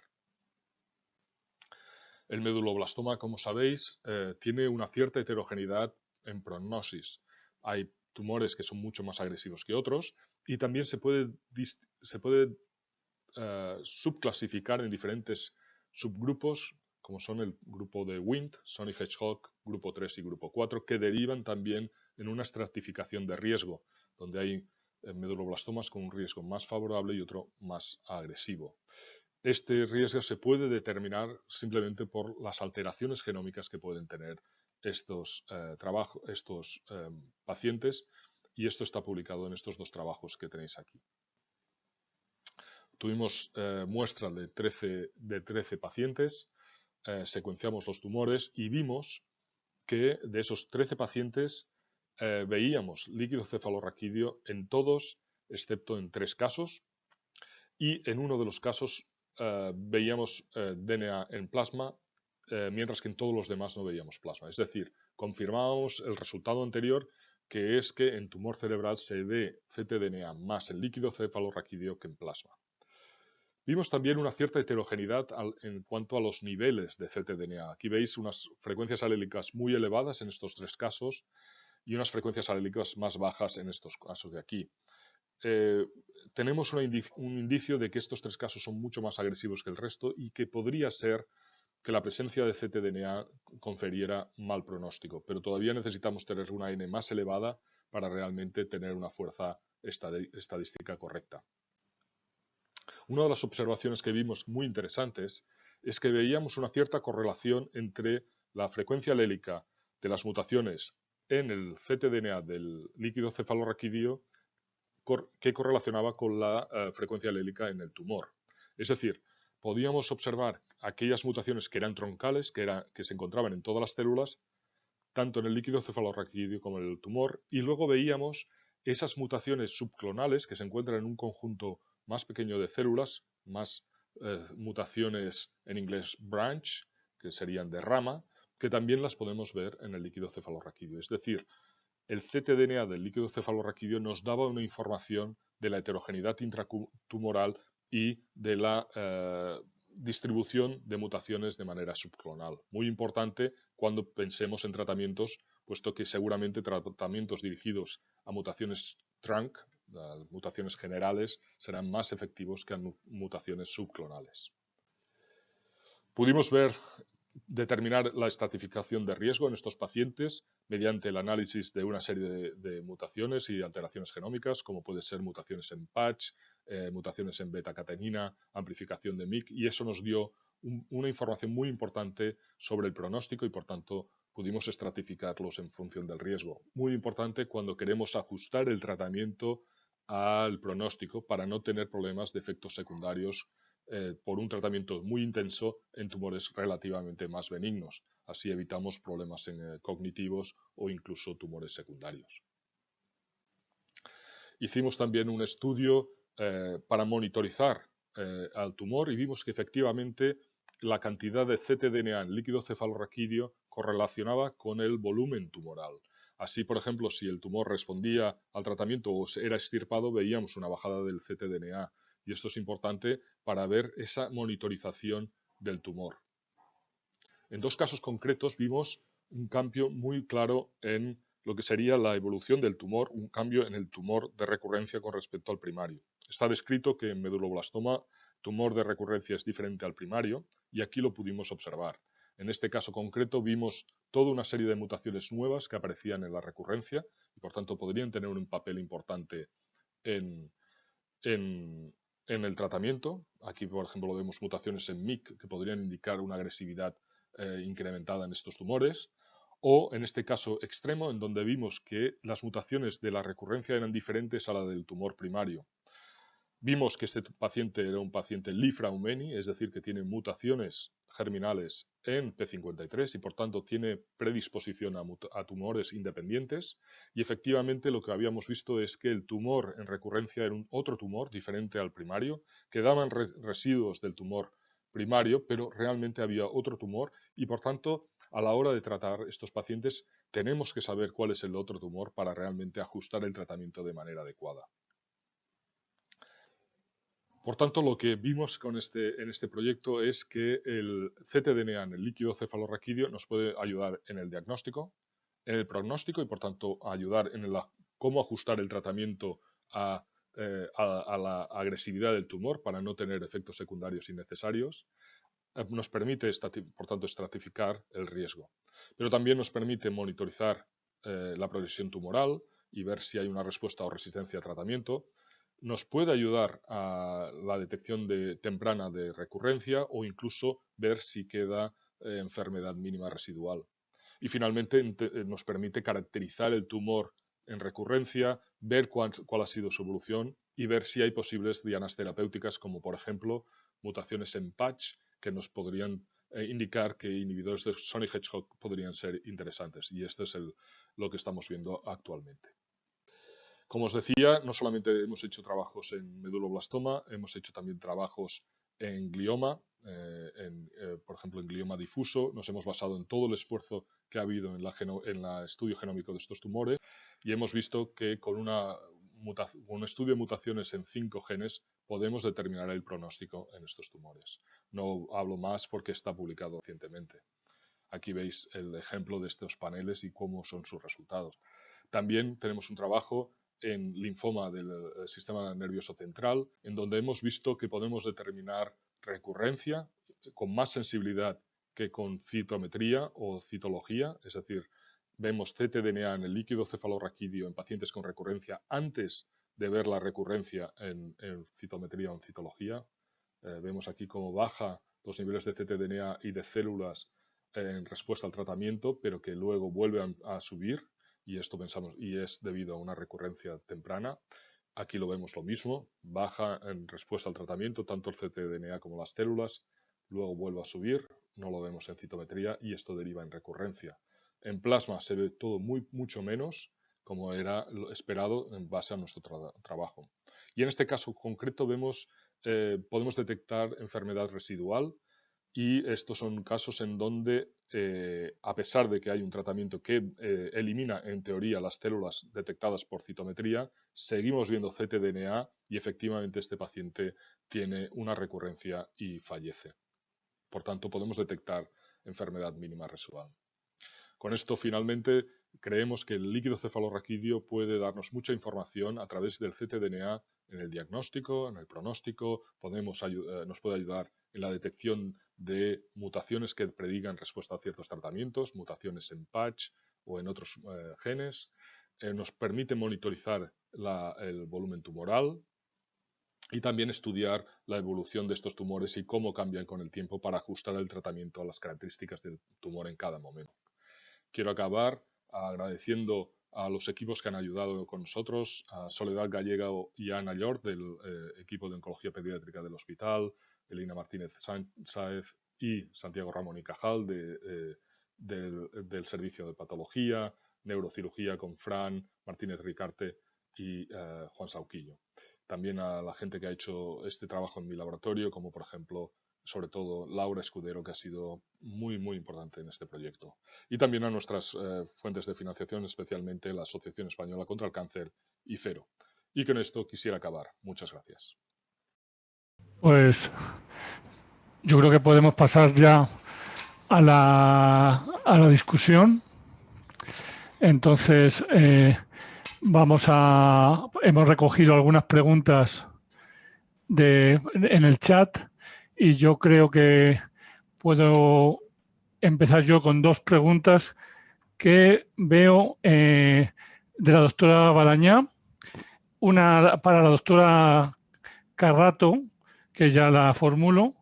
Entonces, la doctora Balañá pregunta a la doctora Carrato si hay que hacer, en el caso de hay que hacer los 3 marcadores para glioblastoma-like, tanto el TERT como el EGFR o como la ganancia de cromosoma 7 y pérdida del 3 para llamarlo glioblastoma-like. Para la doctora Carrato, la primera pregunta. La respuesta es no. Simplemente con uno de ellos ya es suficiente. En mi experiencia, el más sensible es TERT. Además, yo de todos estos casos tengo DNA extraído porque es obligatorio en todo glioma infiltrante que no cumple criterios de glioblastoma y es astrocitario hacer una determinación por secuenciación de IDH. Por tanto, ya tengo el DNA extraído y prosigo con TERT y la mayor parte de las veces el marcador que me canta es TERT. Solo me ha pasado en una ocasión o en dos que TERT me ha salido no mutado, he seguido con EGFR y EGFR me ha salido amplificado. Al 7 y al 10 prácticamente no llego nunca. No sé cuál es tu experiencia, Aurelio. Sí, generalmente el TERT es lo más rentable y en las series casi el 70% y el EGFR baja 40% y nosotros no lo hacemos de rutina. Pero yo creo que el TERT es... Pero lo que tú dices, yo creo que no es específico, hay que tenerlo en cuenta y lo pueden dar otros tumores como santoestrocitoma anaplásico u otros, o meningiomas y demás. O sea que con el TERT no hay solo que fiarse en eso, hay que tener bien establecido el diagnóstico de glioma difuso. Exacto. Bueno, de momento, si surgen más preguntas, vayan poniéndolo por favor en el chat. Tengo para el doctor Seoane, luego pasaremos a la de radiología y PET, pero de momento para el doctor Seoane, también de la doctora Balañá, primero preguntando los meduloblastomas, si son meduloblastomas del adulto los que comenta y que si son meduloblastomas con enfermedad localizada o que tienen enfermedad con afectación del líquido cefalorraquídeo. Para el doctor Seoane. Gracias. Sí. A ver, todos son niños, o sea, no hay ningún caso de meduloblastoma de adulto y la mayoría sería con enfermedad localizada, no se detectaban células. En algún caso sí que se veían. Y también para el doctor Seoane, del doctor Sepúlveda, le comentaba que la biopsia líquida requiere conocer a priori el tipo de mutación que tiene el tumor. Y él sugería o comentaba que si estudiásemos el perfil de metilación, que puede ser muy específico de cada tumor, y de tejido no tumoral, podríamos afinar más el diagnóstico de biopsia líquida. ¿Qué piensa del estudio de metilación en líquido cefalorraquídeo? Yo creo, pero déjame volver al principio. Sí que estamos haciendo, lo que hemos hecho en el caso de meduloblastoma es NGS, o sea, hemos hecho el exoma completo. Por tanto, hemos ido sin ningún tipo de bias en el sentido de buscar la mutación, sino hemos mirado. Esto es una de las ventajas que tiene el líquido cefalorraquídeo. Al tener estas frecuencias alélicas tan elevadas, además, otra de las características que es curiosa es que la calidad del ADN es bastante buena. Puedes hacer secuenciación, sobre todo con estos kits que tienen una posibilidad de hacer secuenciación con cantidad muy baja. Por tanto, ahí sí que puedes hacerlo unbiased y luego buscar. Yendo a la pregunta, me parece fenomenal. O sea, yo creo que es un área muy importante de investigación, la posibilidad de caracterizar y diagnosticar estos tumores con metilación. Y ahora acaban de empezar a salir trabajos en donde se mira la metilación en biopsia líquida, creo que es un campo a recorrer y nosotros estamos interesados en aplicar eso al líquido cefalorraquídeo. Creo que podrá ser muy, muy interesante. Muy bien. Veo que hay otra pregunta para el doctor Seoane, pero veo que lo ha contestado porque decía si eran exomas, o sea, NGS o mutaciones dirigidas. Yo creo que con... Perdón. Simplemente decir que hemos hecho tres cosas. Una, exomas. Hemos hecho también lo que es targeted sequencing, es decir, un panel de exomas, de unos exomas localizados, normalmente son unos 300, 400 genes. Luego tenemos el panel pequeñito, que he comentado en un paper, y luego sí que hacemos digital PCR cuando tenemos conocimiento de la mutación o, por ejemplo, queremos mirar la mutación en TERT en glioblastoma. Muy bien, muchas gracias, doctor Seoane. Yo creo que como hay también preguntas para PET y para radiología, pasamos a las otras preguntas. Buenas tardes y gracias a todos los ponentes por las presentaciones que han sido excelentes. Y bueno, dentro de las preguntas que había, hay una pregunta para la doctora Ramos en la que preguntan cuál es la experiencia en la utilización o en la adquisición de la resonancia antes de la radioterapia, además de la posintervención quirúrgica, porque se comenta la doctora Balañá que han visto en ensayos clínicos, y nosotros también tenemos esa experiencia, que hay recrecimientos en estudios que obligan a realizar esta resonancia fundamentalmente para ensayos clínicos, pero que no entra en los protocolos clínicos asistenciales. Creo que no lo hacemos por problemas de espacio. Nosotros acabamos de hacer hace poco un trabajo fin de grado en el que hicimos pre-radioterapia en un porcentaje y vimos que había un crecimiento de mayor de un 10% en un 60%. Eso no conlleva cambios en el tratamiento porque la radioterapia siempre da unos márgenes. Lo que sí nos sirvió fue porque esos pacientes que tienen un crecimiento precoz, pre-radioterapia, tuvieron después peor pronóstico. Entonces, sí, claro que sería útil, no lo hacemos yo creo que por problemas de espacio. Vale, ahí muchas gracias. Hay otra pregunta para el doctor Perisinotti sobre qué opina de utilizar el PET colina. Él ya ha hablado de las limitaciones del PET colina, sobre todo en pacientes con alteraciones de la barrera hematoencefálica, pero si nos puedes profundizar sobre la utilidad o limitaciones del PET colina. Sí, gracias por la pregunta. Bueno, como comentaba anteriormente, simplemente decir que la PET colina como alternativa a la FDG sería superior. Hay artículos que hablan de su utilidad, pero el PET con aminoácidos en comparación, la F-Dopa, principalmente digo F-Dopa porque es el radiofármaco disponible en España, es ampliamente superior a la colina. De hecho, el PET colina no está reflejado, no está desaparecido del artículo este que recomiendo al final de mi presentación, ¿no? Las guías de la EANO y la RANO ni siquiera hablan del PET colina. Y nosotros hemos tenido una limitada experiencia con la colina y también limitada con la F-Dopa. Sin embargo, la colina prácticamente nos daba imágenes calcadas a las zonas de realce de contraste, ¿no? Entonces, la captación de la colina, del PET colina, así como también la tirosina, el FET, el otro PET, eran radiotrasadores prometedores que luego se ha demostrado que no tienen tanto rendimiento diagnóstico en comparación con el PET con aminoácidos.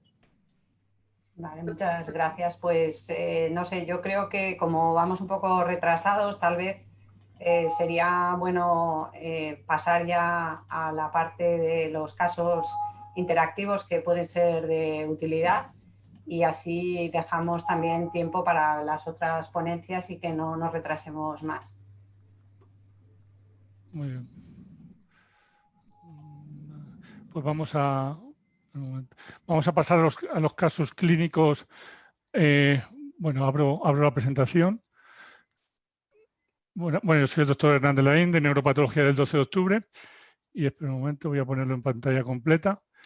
Y bueno, voy a presentar dos casos clínicos de clasificación molecular e histológica. Y luego hay unas preguntas al final para que la audiencia conteste. Bueno, primero pongo en antecedentes, es una mujer de 43 años, no tiene antecedentes relevantes, tiene un déficit de brazo derecho de 1 año de evolución lentamente progresivo, no hay otra clínica asociada a hipertensión intracraneal ni nada más, y en la exploración, en el momento que llega aquí al hospital, se ve una debilidad en mi cuerpo derecho, reflejos vivos en ese lado, o sea, que traduce pues probablemente una lesión hemisférica del lado izquierdo. Entonces ingresa en el hospital y tenemos aquí pues unas imágenes muy representativas, luego habrá casos con radiología, simplemente esto es un FLAIR para ver que era un tumor muy grande, que pasaba a cuerpo calloso, que tenía efecto de masa, pongo aquí que no captaba contraste, y ahora paso, bueno, pues esto es lo que habíamos comentado, con efecto de masa, no había captación y aumento del volumen sanguíneo en algunas zonas. Entonces ahora paso a las imágenes histológicas. Primero hago aquí una panorámica difusa, digo a poco aumento, pero para que vean que lo homogéneo que era el tumor y el grado de celularidad, que ya se ha hablado para ver secuencias de difusión y demás. Esta es una imagen ya a más detalle para que vean también la audiencia el tipo de célula que puede ser el tumor, porque luego tendrán que ir contestando. Pues gran parte del tumor tenía este tipo de células con así redondas y con este citoplasma y con estas áreas. Pero había también bastantes focos que se veían en estas células que a lo mejor eran un poquito más irregulares, tenían ciertas prolongaciones, tenían a veces como microquistes. Esto sería, digamos, las zonas que se veían en el tumor. Y luego había algunas zonas que aquí está menos aumento, que se ve más oscuro, quiere decir que había mucho más celularidad, tanto aquí como en esta zona también, que era más densamente celular el tumor.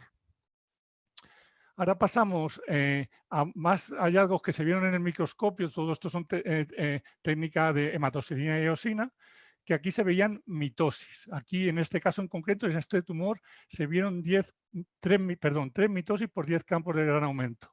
Y tengo que decir, no pongo fotos, pero que no se vio ni focos de necrosis ni proliferación vascular. Se hicieron el estudio de que ha hablado la doctora Carrato, un estudio rutinario, y este es el IDH, el anticuerpo, que se sabe que va a la R132H, es la mutación más frecuente, y vemos esta tinción. Esto es un vaso y esto es el tumor. Entonces ven esta tinción que se ve que está tiñendo las células tumorales, que es positiva. Este es el otro anticuerpo que se suele utilizar para el diagnóstico, ya ha hablado la doctora Carrato, que es el ATRX, y ven, estas son las células del tumor y ven que está tiñendo el núcleo. Eso quiere decir que conserva la expresión de la proteína. Luego veremos las implicaciones para el diagnóstico. Y el P53, que en este caso, como lo importante es valorar realmente que sean tinción intensa y frecuente, por lo menos que sea significativa, más del 10% seguro. Aquí ven pues esta, porque esta realmente es una tinción muy débil y inespecífica. Entonces ven que el porcentaje es bajo. Y este es el MIB1, que saben que es el índice proliferativo, que están viendo lo marrón. Estas son las células, digamos, para hacernos idea del grado de proliferación, que aquí podríamos decir un poco a grosso modo que no llega al 1%. Entonces ya siguiendo estudiando este tumor, hicimos un estudio de secuenciación de TERT y encontramos una mutación en el promotor de TERT, aquí consta. Entonces ya paso a las preguntas a la audiencia. Entonces, ¿qué estudio molecular adicional habría que realizar en este tumor para establecer el diagnóstico? Y son las 4 contestaciones, es hacer una secuenciación de IDH1, hacer una secuenciación de gen IDH2, hacer un estudio de codelección 1P19Q o hacer un estudio de amplificación de EGFR. Y ya pueden contestar lo que piensen con lo que han oído en las charlas y lo que hemos hablado. Tienen que picar en la que crean adecuada, lógicamente, y mandar a enviar.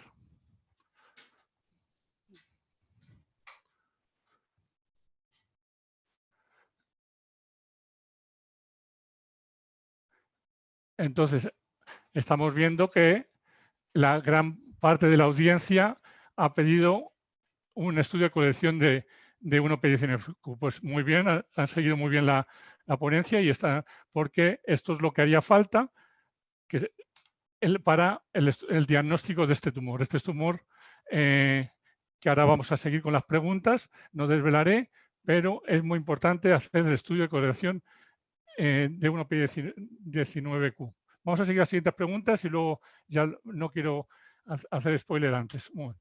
Luego, entonces, dando ya con esto, ¿cuál es el diagnóstico más probable con los datos que se han presentado previamente?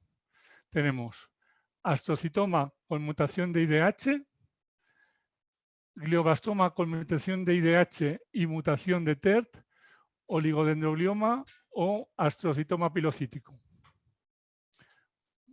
Ya pueden contestar.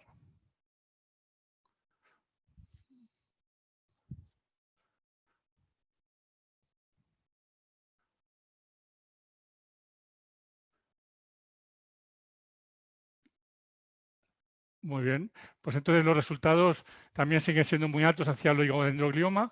Yo creo que hay que remarcar en estas preguntas, pero veo que la audiencia lo ha entendido, es que la mutación del TERT no es específica de oligodendroglioma, también lo pueden tener los glioblastomas, o sea que es importante hacerlo después de IDH. Si tiene mutación de IDH, tiene TERT, va al oligodendroglioma. Segundo, que ahora ya para el diagnóstico es necesario, aunque todo apunte hacia el oligodendroglioma, siempre hay que hacer un OP19Q.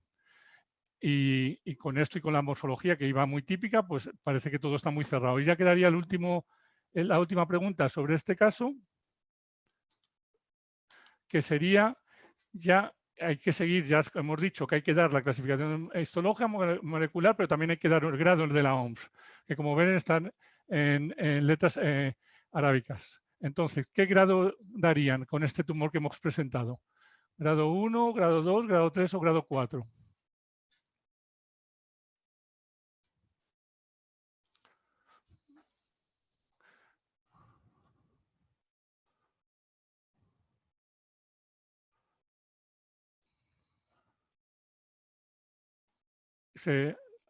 Todavía no han contestado todos.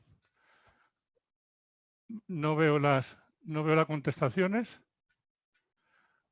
Pues grado 2, grado 3. Pues muy bien, vamos. Aquí probablemente los grados no se ha introducido tanto el molecular, salvo los factores moleculares que hemos dicho para el glioblastoma. En los grados 2 y 3 parece que a lo mejor va a ser menos importante el grado, pero sigue primando lo histológico. Entonces, de momento, en este paciente, como no teníamos ni proliferación vascular, necrosis y las mitosis eran bajas, porque eran un 3 y el neuroligo se permite tener alguna mitosis, estaría bien. O sea que han contestado bien todas las preguntas. En este caso sería un grado 2. Pasamos rápido al siguiente caso. Es una paciente de 64 años que tenía una historia también de un año de evolución de alteración más de conducta, sin focalidad neurológica, no tenía déficit motor en la fuerza ni déficit focal, una leve hiperreflexia, pero no focal. Y como ven, también es un tumor muy grande, pasaba al lado contralateral, tenía alguna formación quística. Este sí que captaba un poquillo, tenía la forma nodular. Y bueno, pues es lo que había dicho, y te restringía también la difusión, tenía aumento de volumen sanguíneo. Y ahora paso a la parte histológica. Entonces esta es la imagen, el tipo de celularidad que tenía, y ya voy al detalle. Estas son las células predominantes que se veían con citoplasma un poco irregulares, con estas prolongaciones. Aquí pues un poco más estos sectores, cierta variabilidad y este citoplasma. Pero también había zonas, porque el otro tenía poca celularidad, que veis como está más oscuro, más azul, que ya había mucho más núcleos, que eran con mayor celularidad, o sea, más densidad celular. Y volvemos a lo mismo para el grado. En este caso, el otro había 3 mitosis, en este había 4 mitosis por 10 campos. Aquí viene una mitosis, pero también le pasaba lo mismo, no había ni necrosis ni proliferación vascular.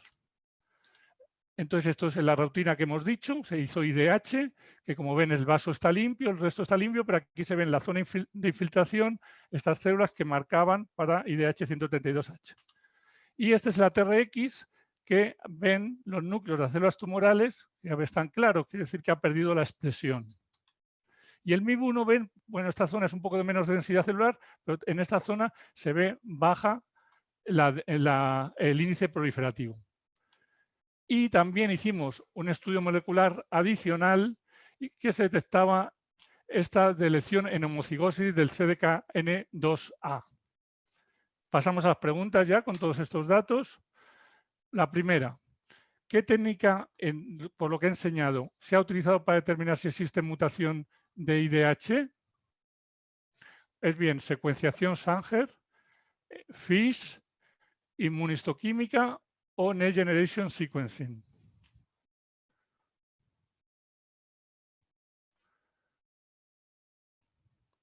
Ya pueden ir contestando. La otra vez lo han hecho muy bien todo. A ver cómo ha ido esta contestación. Vamos a ver los resultados. Pues muy bien. Es inmunistoquímica. Realmente es un anticuerpo que va dirigido a la mutación. Es muy rápido, muy útil y tiene alta sensibilidad y especificidad, que con eso podemos dejar cerrado el caso de mutación, no hace falta secuencias. De acuerdo. Siguiente pregunta. ¿Qué estudio, muy bien la audiencia, qué estudio molecular adicional necesitaría para poder establecer el diagnóstico de este tumor? ¿Qué pediría? ¿Una secuenciación de IDH1 e IDH2? ¿Un estudio de codelección de 1P19Q? ¿Un estudio de amplificación de EGFR o no haría ninguno de estos tres? ¿Ya pueden contestar?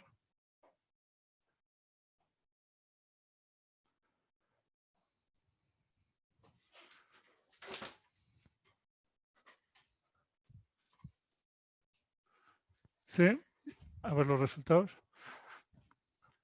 Pues muy bien. En este caso, con los datos que tenemos y cómo se va a clasificar el tumor, que luego veremos en la próxima pregunta, yo no haría ni la doctora Carrato probablemente ninguno de estos estudios porque podríamos diagnosticarlos ya con los datos que tenemos. O sea que veo que las contestaciones siguen muy correctas. La doctora Carrato veo que lo ha dejado todo muy claro. Pasamos a la siguiente.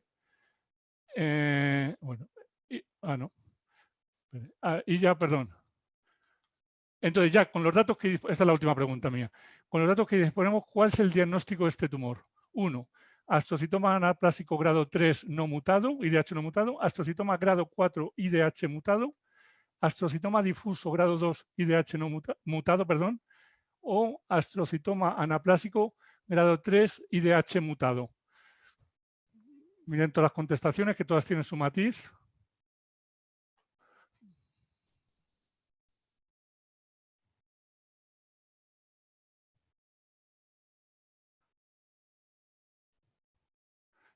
Ya pueden contestar y a ver qué ha dicho la audiencia.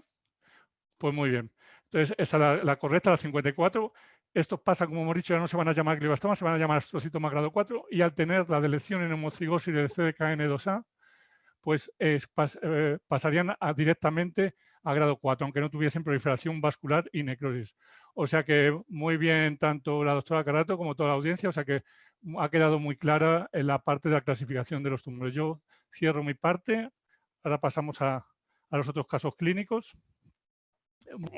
Vamos a pasar a ver 3 casos radiológicos. El primer caso es un varón de 27 años con cefalea y vómitos de 5 días de evolución con afasia y una paresia facial leve y hemianopsia homónima derecha. Y aquí vemos la imagen morfológica, en las secuencias morfológicas en las que identificamos esta tumoración bien definida en esta secuencia potenciada en T1 con áreas de alta intensidad de señal que pueden corresponder a zonas de sangrado dentro de la tumoración. Aquí vemos la secuencia FLAIR, la tumoración con una parte sólida, otras áreas más quísticas y con un importante edema y efecto de masa sobre el ventrículo y desplazamiento de la línea media. Y en el estudio realizado con contraste vemos que capta de forma homogénea toda la tumoración. Y en la secuencia de susceptibilidad, como ya lo ha comentado la doctora Ramos, podemos identificar esos focos microhemorrágicos que ya identificábamos en la secuencia potenciada en T1, pero además vamos a valorar la presencia de vasos prominentes que nos indican que hay una gran proliferación vascular y una gran angiogénesis en el seno de esa tumoración. Aquí vemos que ya hay desplazamiento de la línea media y el ventrículo derecho está dilatado por obstrucción secundaria a ese desplazamiento de la línea media. En la imagen funcional vemos que en la secuencia de difusión este tumor, que como ha explicado también la doctora Ramos, es un tumor muy celular en estas partes, en este componente sólido más periférico en el córtex. La zona quística no hay restricción de la difusión, pero en las zonas sólidas vemos que tiene unos bajos valores de ADC.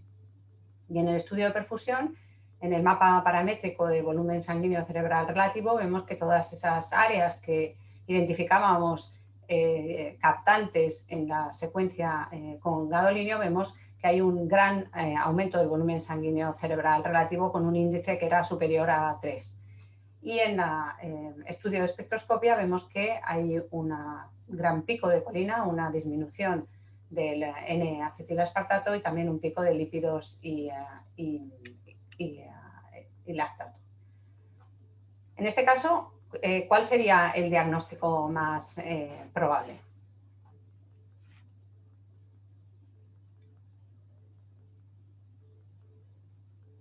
Pueden responder en el...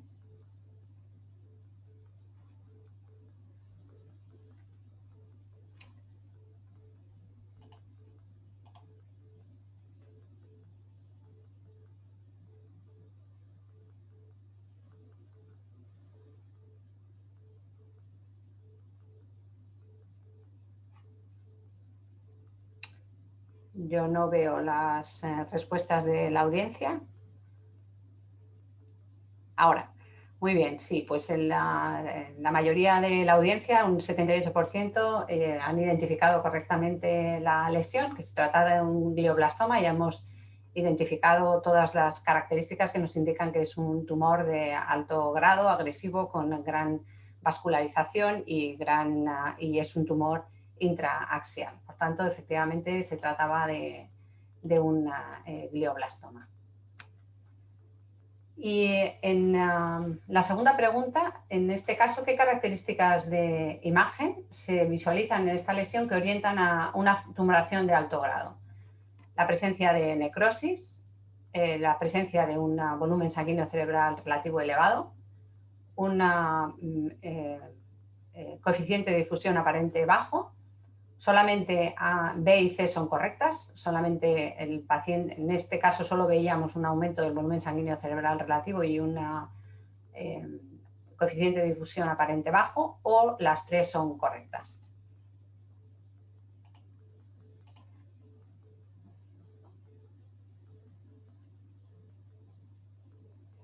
Bueno, efectivamente las tres son correctas. La audiencia ya ha identificado correctamente que veíamos áreas de necrosis que se correlacionan con las áreas de necrosis que se ven en el estudio histológico. Tenía un elevado volumen sanguíneo cerebral relativo y un bajo ADC, o sea que son datos que nos orientan a que se trata de un tumor de alto grado de malignidad. Bueno, se trata de una tumoración temporal derecha con necrosis, captación heterogénea, áreas de hemorragia, edema, efecto de masa, dilatación del ventrículo lateral, alta celularidad, que se correlaciona con el bajo coeficiente de difusión aparente, con un aumento de la colina y un aumento del volumen sanguíneo cerebral relativo. Se realizó cirugía y el diagnóstico anatopatológico fue un glioblastoma epitelioide grado 4, IDH1, ATRX, P53 no mutado. No había evidencia de mutación del promotor TERT y no hay evidencia de mutación H3 y ausencia de mutación BRAF. Este es el diagnóstico anatomopatológico. El glioblastoma epitelioide es una variante rara de glioblastoma y el glioblastoma epitelioide y el xanteostrocitoma pleomórfico a veces muestran características que se superponen histológica y genéticamente. El primero muestra un patrón epitelioide y el segundo una mutación BRAF. En este caso no tenía mutación BRAF. Este tipo de tumores son más frecuentes en pacientes jóvenes, tienen peor pronóstico, la localización suele ser periférica y tienen aferencias vasculares tanto externas como internas. Y en el realce, con contraste, pueden presentar áreas quísticas y sólidas, como era nuestro caso, tienden a recurrir precozmente y a diseminar de forma leptomeningia. Este es el control. Se realizó cirugía, una extirpación completa de la tumoración y en el control, tras la cirugía y el tratamiento de quimio-radioterapia, a los 3 meses, vemos que este es el control, este es un estudio con contraste, una secuencia potenciada entre 1 con gadolinio, y vemos estas masas que están en localización periférica en los dos hemisferios cerebrales. Aquí estas masas pegadas a la hoz en la línea media que se corresponden con estas imágenes que vemos en el plano sagital. ¿Y cuál sería el diagnóstico más probable? Después del tratamiento, una vez que hemos identificado estas masas, sería una diseminación dural, serían meningiomas secundarios a la radioterapia, vemos una progresión intraparenquimatosa son abscesos cerebrales como complicación del tratamiento o son áreas de hemorragia subdural. Pues podemos responder.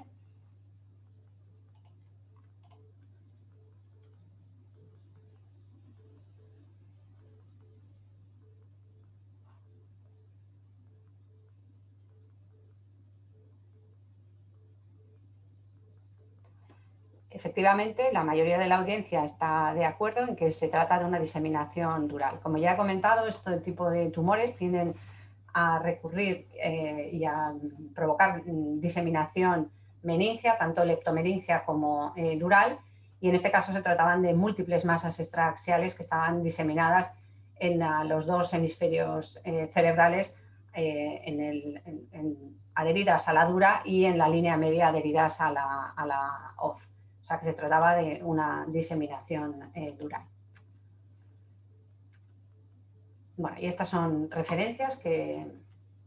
El siguiente caso es una paciente de 66 años con dolor facial izquierdo, hipoestesia facial izquierda y sensación de tumefacción malar izquierda. La paciente venía realmente por una tumoración que ya se notaba en la región malar izquierda. Y tenemos un estudio previo de esta paciente un año anterior al episodio actual por el que acudió al hospital, en el que, bueno, estas son algunas imágenes que yo muestro representativas de dónde aparece ahora la lesión, pues para identificar la diferencia con las imágenes que vamos a ver ahora. Y este estudio fue un año anterior al episodio actual. En el estudio de tomografía computarizada con contraste, la paciente venía, como digo, por una tumoración malar. Aquí vemos una lesión que se encuentra en la región malar, está destruyendo el hueso, el esfenoides, el ala mayor del esfenoides. Es una tumoración que crece hacia las partes blandas, pero también intracranealmente, crece hacia el lóbulo temporal, y en esta proyección coronal vemos la gran destrucción ósea, es una masa con áreas de captación, gran destrucción ósea y extensión a todo el espacio masticador y a toda, con esa destrucción ósea y extensión también intracraneal. Aquí vemos la reconstrucción en coronal, que es una tumoración enorme que tiene un componente extracraneal y un componente intracraneal con un área quística, intracraneal con áreas de necrosis y áreas de captación heterogénea de contraste.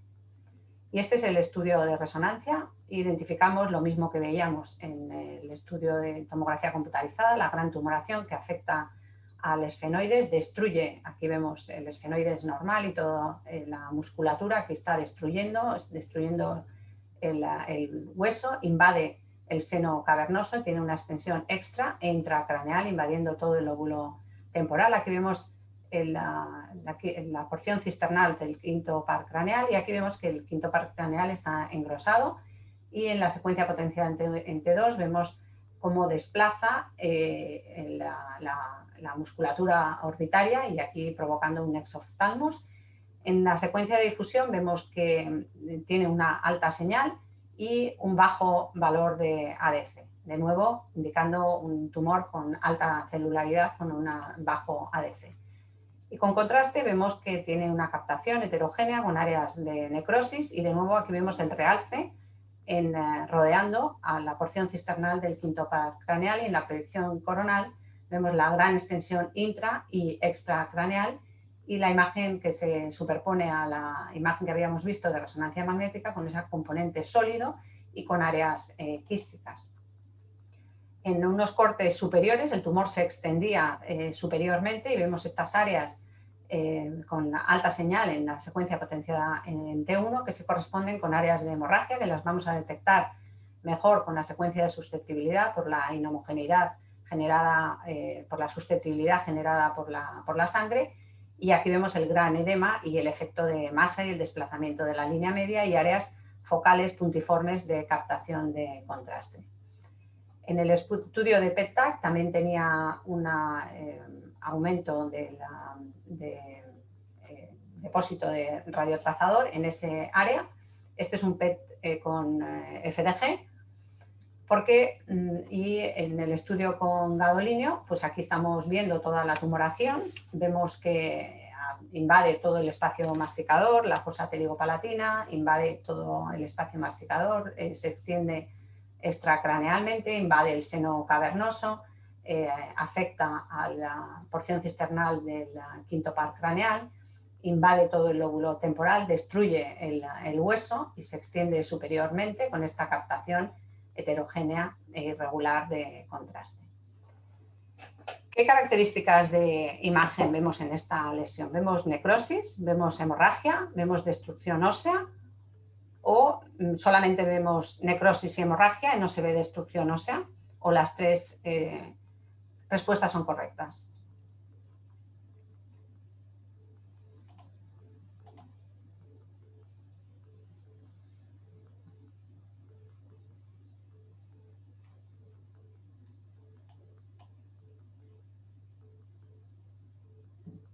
Las tres respuestas son correctas. Efectivamente, las tres respuestas son correctas y veíamos necrosis, hemorragia y destrucción ósea.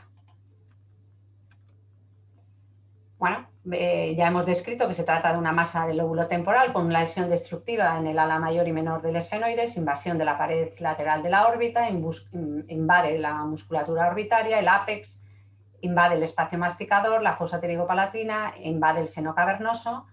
Hay una afectación intracraneal, hay invasión local de alta agresividad con áreas hemorrágicas, áreas de captación de contraste, importante captación de FDG, y este paciente tenía un aumento del metabolismo glicídico en ciego que se detectó en el estudio del PET.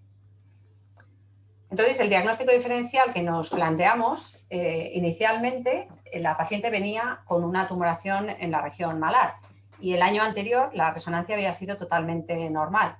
Por tanto, para nosotros el primer diagnóstico que pusimos el más alto en la lista fue de una lesión metastásica, con una lesión en base de cráneo destructiva, con invasión del espacio masticador e invasión intracraneal. Otra posibilidad es que fuera un sarcoma, un rhabdomiosarcoma con afectación del espacio masticador, pero una señora de edad adulta, y es más raro. Un osteosarcoma, que sería muy raro, aunque sería otra de las opciones. Un meningosarcoma, que ahí sí que encajaría la opción de que haya una masa intra y extraaxial. Un linfoma, los linfomas suelen ser masas homogéneas, el realce es homogéneo. Sí que el bajo valor de ADC nos podría orientar hacia el linfoma, pero no suelen destruir el hueso. Y los glioblastomas, es raro que un glioblastoma destruya el hueso y tenga una extensión extracraneal porque está la barrera de la dura que impide esa extensión extracraneal. Por tanto, para nosotros en el diagnóstico diferencial la primera opción era de que se tratara de una lesión metastásica en base de cráneo. ¿Dónde os parece que se origina el tumor? ¿En el lóbulo temporal con extensión extracraneal a fosa temporal? ¿O el origen es en la musculatura masticadora con invasión ósea, extensión intracraneal? ¿O el origen está en la dura con extensión al lóbulo temporal e invasión de la base del cráneo? ¿El origen es leptomeningeo con extensión al lóbulo temporal? ¿O el origen es óseo con extensión extra e intracraneal?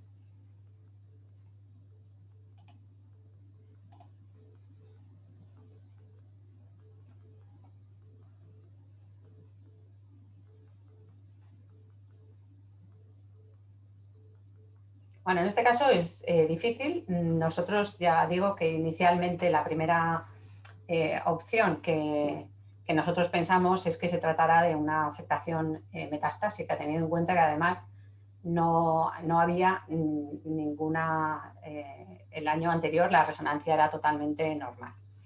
Bueno, en la audiencia tienen las mismas dudas que tuvimos nosotros sobre cuál era el origen de este tumor y entonces hay respuestas mixtas sobre cuál es el origen. El tumor se originaba en el lóbulo temporal y tenía una extensión extracraneal. ¿Y cuál sería el diagnóstico más probable de estas posibilidades diagnósticas? Ahora que yo ya he comentado que finalmente el tumor, ya supimos que el origen estaba en el lóbulo temporal y era intracraneal y tenía una extensión extracraneal, de todas estas posibilidades, ¿cuál sería la más probable?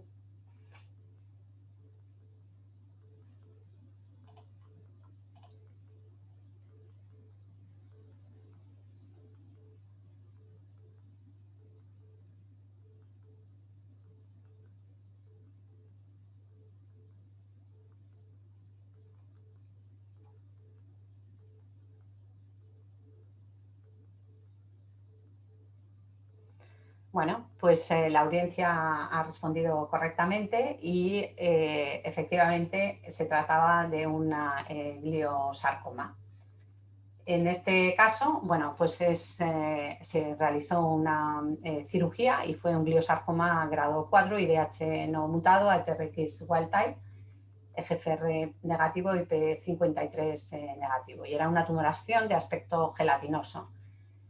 Y son tumores primarios raros, malignos, que ocurren en la quinta sexta década de la vida y son más frecuentes en el lóbulo temporal y contienen elementos gliales y mesenquimales. Y el pronóstico es similar a los glioblastomas.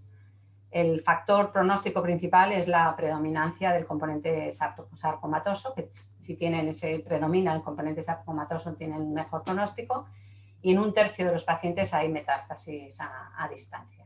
Estas son la bibliografía. Y el último caso, que es rápido, una paciente de 43 años con migraña de un año de evolución, con náuseas, vértigo y dificultad para la devolución. Esta es la secuencia potencialmente 1. Vemos una tumoración en el bulbo, redondeada, bien definida, discretamente lateralizada hacia el lado derecho, que presenta una alta señal en la secuencia FLAIR. No hay captación de contraste, quizás una captación tenue en la parte central de contraste. En el estudio de difusión realmente no hay bajos, el valor de ADC no está disminuido.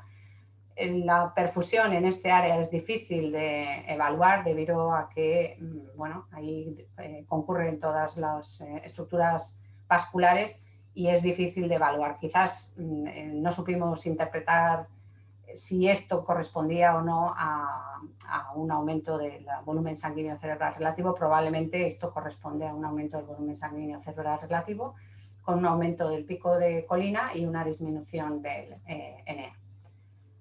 El diagnóstico diferencial pues incluiría estas entidades: un glioma difuso de línea media, una encefalitis aguda diseminada, una encefalitis vírica, una mielinolisis pontina central o una esclerosis múltiple. La biopsia indicó que se trataba de un glioma infiltrante de la línea media, grado 4, que hoy ya nos han explicado tanto desde el punto de vista de la imagen como desde el punto de vista histológico, y tenía una mutación de histona 3. ¿Y qué características esta tumoración nos pueden orientar a que nos pueden hacer malinterpretar esta tumoración como una tumoración de bajo grado? ¿Cuáles son las características de imagen que nos orientan hacia una tumoración de bajo grado? Que en este caso se trataba de una tumoración de grado 4, pero hay datos en imagen que no nos ayudaron aunque la localización en la línea media y este tipo de tumores sí que nos orientan hacia este tipo de tumores. Pero ¿qué datos en imagen orientan hacia tumores de bajo grado?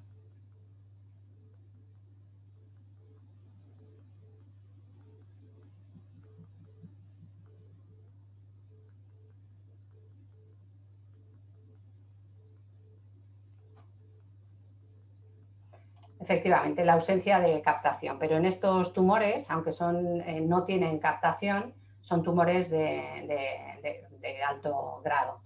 Bueno, como ya nos han explicado.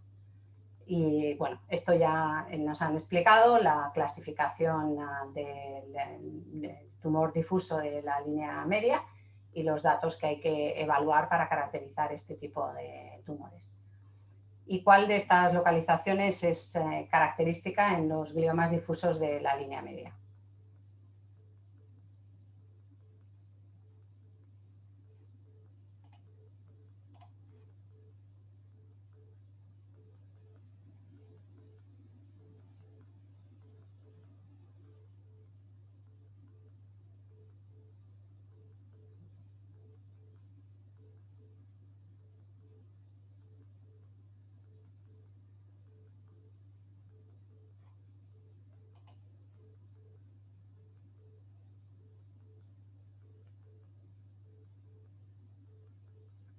Bueno, no veo las respuestas, pero vamos a ir adelantando. Sí, efectivamente, la mayoría de la audiencia está de acuerdo en que la localización más frecuente es el tronco cerebral. Y ya para finalizar, ¿en qué grupo de edad son más frecuentes los tumores gliales difusos de la línea media? ¿En niños y adultos jóvenes o en estos otros rangos de edad?